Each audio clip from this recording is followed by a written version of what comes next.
Hello everyone, welcome to my YouTube channel MBA Aspirant.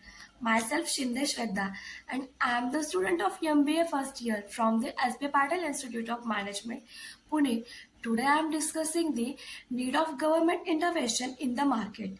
In that we will discuss the what are the aim of government interventions, then we will discuss the need of government interventions, then we will discuss different form of government intervention, and last one, we will discuss the government intervention to correct the market failure.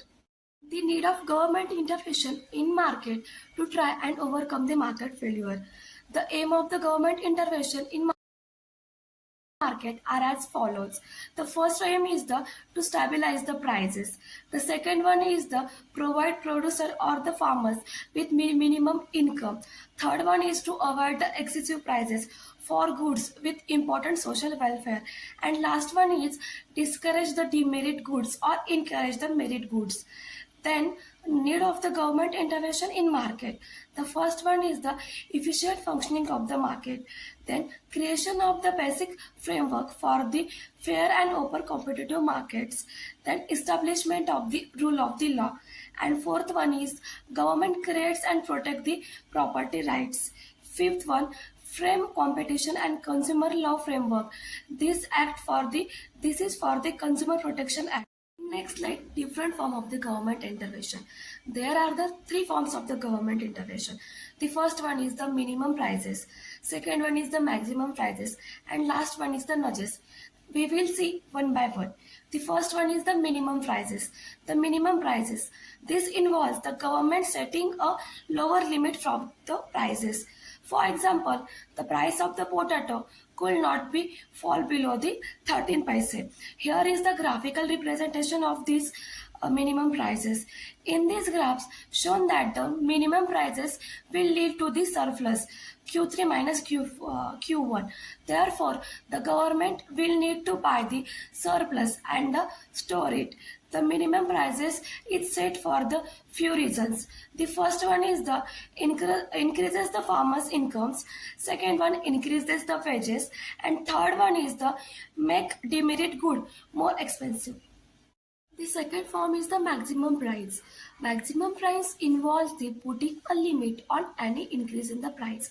For example, the price of housing rent cannot be higher than the rupees 3,000 per month.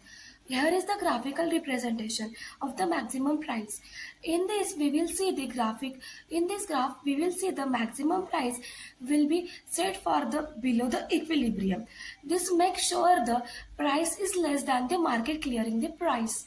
The third one and the last one is the nudges. Nudges. This is the different kind of government intervention. It is the government policy to influence the demand directly.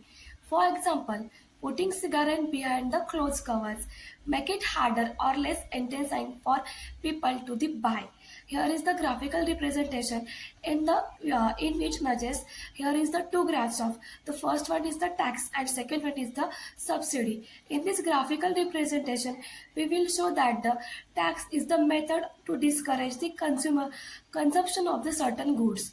Tax is move output to Q2. Problems to the tax. The first one is demand may be inelastic, and second one is the hard for government to know the external cost and how much to the tax.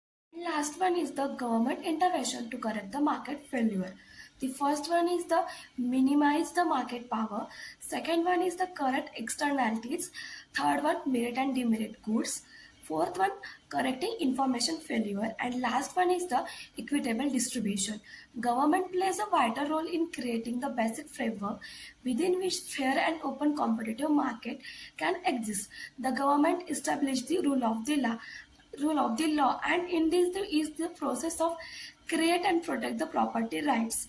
The major reason for the market failures are the market power, externalities, public goods, and incomplete information. First one is the government intervention to minimize the market power. Market power. As we are aware, market power excites either by the seller or the buyer. It's an important factor that contribute to inefficiency because it results in the higher prices than the competitive prices. In addition, market power also tend to restrict the output and leads to the deadweight loss. Because of the social cost imposed by monopoly, government intervene by the established rules and regulations designed to promote the competition and prohibit the actions that are likely to restrain the competitions. These are the legislations differ from the country to country. The second one is the government intervention in case of the merit goods. Merit goods are the goods which are deemed to be socially desirable and therefore the government deemed that its consumption should be encouraged. Substantial the positive externalities are involved in the consumption of the merit goods. Left to the market, only private benefits and private cost will be the reflected in the price paid by the consumers. This means compared to what is the socially desirable, people would consume the inadequate quantities. Examples of the merit goods includes the education, healthcare, welfare services, housing, file protection, waste management, public libraries, museum and the public parks. Third one is the government intervention in the case of the demerit goods. Demerit goods are the goods which are believed to be socially undesirable. Example of demerit goods are the alcohol, intoxicating drugs, etc. The consumption of demerit goods imposes the significant negative externalities on the society as a whole and therefore a private cost incurred by the individual consumers are less than the social cost experienced by the society. Last one is the government intervention in the case of the public goods. Public goods which are non-extrudable is the highly prone to free rider problems and therefore market are unlikely to get the established. Direct provision of public goods by government can help overcome free rider problem which leads to market failure. The non-rival nature of the consumption provide a strong argument for the government rather than the market to provide any pay of the public goods. In the case of the such of pure public goods where entry fees cannot be charged, directly provision by the government through the use of the general government tax revenue is the only option. Thank you.